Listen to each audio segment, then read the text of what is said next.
കാരണം ഹെവി ബ്ലീഡിംഗും മറ്റു പ്രശ്നങ്ങളും ഉണ്ടാകും.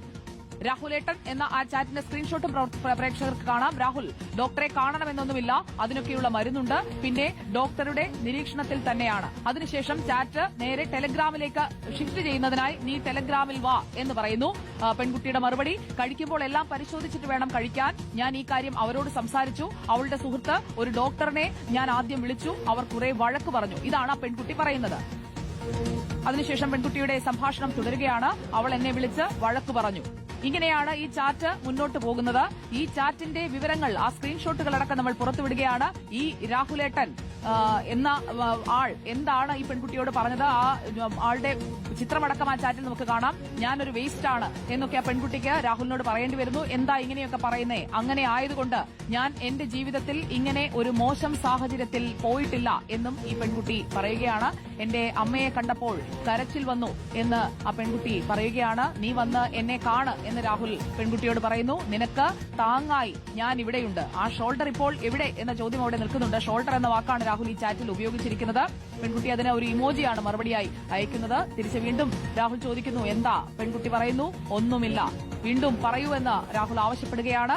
ഈ ചാറ്റുകളുടെ സ്ക്രീൻഷോട്ടുകൾ അടക്കം റിപ്പോർട്ടർ ഇപ്പോൾ പുറത്തുവിടുകയാണ്. കാരണം ആ ഓഡിയോ ക്ലിപ്പ് അതടക്കം നിഷേധിക്കുന്ന ഒരു രാഹുലിനെ കാണുമ്പോൾ ഇതൊക്കെ പുറത്തുവിടാതിരിക്കുന്നത് എങ്ങനെയാണ്? എന്റെ തലയിലിട്ടിട്ട് ഒഴിഞ്ഞു മാറുകയാണോ? ഇങ്ങനെയൊന്നും ആയിരുന്നില്ലല്ലോ. ഒരുപാട് മാറ്റം, പരിഹാരം നിങ്ങൾ തന്നെ പറയൂ. ആ പെൺകുട്ടി രാഹുലിനോട് ആവശ്യപ്പെടുകയാണ്. കയറി ചെന്ന ഉടൻ മരുന്ന് തന്നുവിടില്ല ഡോക്ടർമാർ. ഗൂഗിൾ ചെയ്യൂ, രീതികൾ എന്താണ് എന്നെങ്കിലും നോക്കൂ എന്നൊക്കെ പെൺകുട്ടി ആവശ്യപ്പെടുകയാണ് രാഹുലിനോട്. അതും ചാറ്റ് ടെലിഗ്രാമിലാണ്. ഞാൻ ആരോടാടോ പറഞ്ഞേ, എത്ര നാൾ ഇത് മൂടിവെച്ച് നടക്കും ഞാൻ എന്നൊക്കെ ഈ പെൺകുട്ടി ചോദിക്കുകയാണ്. നിനക്ക് എന്റെ അമ്മയോട് സ്നേഹമുണ്ടോ? എനിക്ക് ഇത് എങ്ങനെ മുന്നോട്ട് പോകുമെന്ന് പേടി. അതേസമയം തന്നെ എന്റെ വയറ്റിലുള്ള ജീവനോടുള്ള ഇഷ്ടവും. തനിക്ക് അതൊരിക്കലും മനസ്സിലാവില്ല.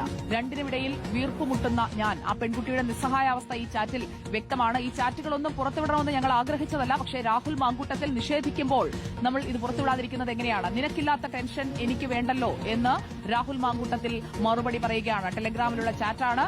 ഞാൻ ഒഴിവാകുന്നു എന്ന് രാഹുൽ ആ പെൺകുട്ടിയോട് കൃത്യമായി പറയുന്നു.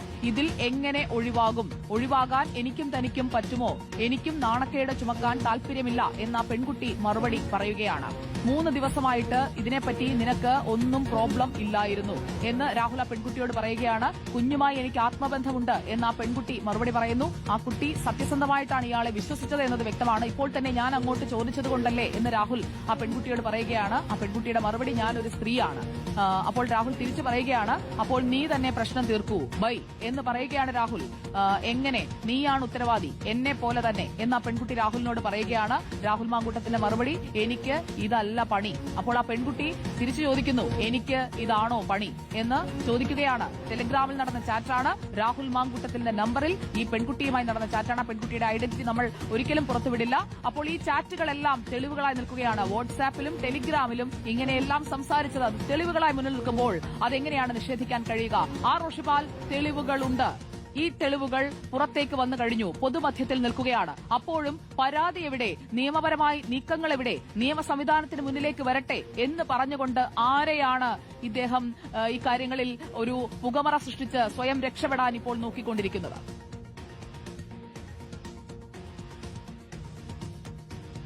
സുജയ പാർവതി, ഒരുപക്ഷെ സംസ്ഥാനത്ത് മാതൃകാപരമായി പ്രവർത്തിക്കേണ്ട ഒരു യുവജന സംഘടനയുടെ സംസ്ഥാന അധ്യക്ഷനായിരുന്ന രാഹുൽ മാങ്കൂട്ടത്തിൽ, ഒരു ജനപ്രതിനിധിയായ രാഹുൽ മാങ്കൂട്ടത്തിൽ ഒരു സ്ത്രീയോടുള്ള പെരുമാറ്റമാണ്, ഒരു പെൺകുട്ടിയോടുള്ള പെരുമാറ്റമാണ്. ഗർഭിണിയായ പെൺകുട്ടിയോട് ഗർഭഛിദ്രം ചെയ്യാൻ പ്രേരിപ്പിക്കുന്നു, നിർബന്ധിക്കുന്നു. അതിനു പുറമെ ആ പെൺകുട്ടിയെ ഒറ്റപ്പെടുന്ന രീതിയിലുള്ള സമീപനം, ഗർഭിണിയായെന്നറിയുമ്പോൾ അത് ഒഴിവാക്കാനുള്ള ശ്രമം, കൈയൊഴിയാനുള്ള ശ്രമം, അതൊക്കെ കൃത്യമായി രാഹുൽ മാങ്കൂട്ടത്തിന്റെ ഈ ചാറ്റിൽ വ്യക്തമാണ്. ഒരുപക്ഷെ നമ്മൾ ഇത് പുറത്തുവിടാൻ ആലോചിച്ചതല്ല, പക്ഷേ ആ കുട്ടിയെ ഒറ്റപ്പെടുത്തി ആ കുട്ടി കുറ്റക്കാരിയാക്കുന്ന രീതിയിലുള്ള പ്രതികരണം രാഹുൽ മാങ്കൂട്ടത്തിന്റെ ഉണ്ടാകുമ്പോൾ ഇത് നമ്മൾ മറച്ചുവെക്കേണ്ടതില്ല എന്നതാണ്. ഇതിൽ കൂടുതൽ തെളിവുകൾ ഇനിയും പുറത്തുവരും. രാഹുൽ മാങ്കൂട്ടത്തിന് ഒരു കാരണവശാലും ഉത്തരവാദിത്വം ഒഴിഞ്ഞു മാറാൻ കഴിയില്ല. വലിയൊരു കുറ്റകൃത്യം രാഹുൽ മാങ്കൂട്ടത്തിൽ ചെയ്തു. ആ പെൺകുട്ടിയെ ഒറ്റപ്പെടുത്താനോ ആ പെൺകുട്ടിയെ പ്രതിസ്ഥാനത്ത് നിർത്താനോ സാധിക്കുന്നില്ല. ആ തരത്തിലുള്ള നീക്കങ്ങൾ രാഹുൽ മാങ്കൂട്ടത്തിന്റെ കൂട്ടരുടെ ഭാഗത്ത് തുടങ്ങിക്കഴിഞ്ഞു. സുജയ, സ്വാഭാവികമായും ഇനി പോലീസാണ് ഇതിൽ ആക്ട് ചെയ്യേണ്ടത്. ആ പെൺകുട്ടിക്ക് നിയമസംരക്ഷണം നൽകേണ്ട ഉത്തരവാദിത്വം കൂടെ സംസ്ഥാന സർക്കാരിനുണ്ട്, അതുപോലെ തന്നെ പൊതുസമൂഹത്തിനുണ്ട്. എത്ര മോശമായ രീതിയിലാണ് ഗർഭിണിയായ ഒരു പെൺകുട്ടിയോട് 4ാം മാസത്തിൽ അവളോട് ഗർഭഛിദ്രം ചെയ്യാൻ ആവശ്യപ്പെടുന്നത്. എത്ര സിമ്പിളായാണ് രാഹുൽ മാങ്കൂട്ടത്തിൽ അത് ആവശ്യപ്പെടുന്നത്. ആ കുട്ടിയോട്, വയറ്റിൽ വളരുന്ന ആ കുട്ടിയോട് തനിക്കുള്ള ആത്മബന്ധം പ്രകടിപ്പിക്കുമ്പോൾ താൻ ഒഴിവാവുകയാണെന്ന് പറയുന്നു. അവരെ ഒറ്റപ്പെടുത്തുകയാണ്. ആ പെൺകുട്ടി സമൂഹത്തിൽ ഒറ്റപ്പെടുന്ന രീതിയിലേക്ക്, ആ നാണക്കേട് താൻ തന്നെ ചുമക്കണം എന്ന രീതിയിൽ പറയുന്നു. അങ്ങനെ കൃത്യമാണ്, ആ സംഭാഷണം കൃത്യമാണത്.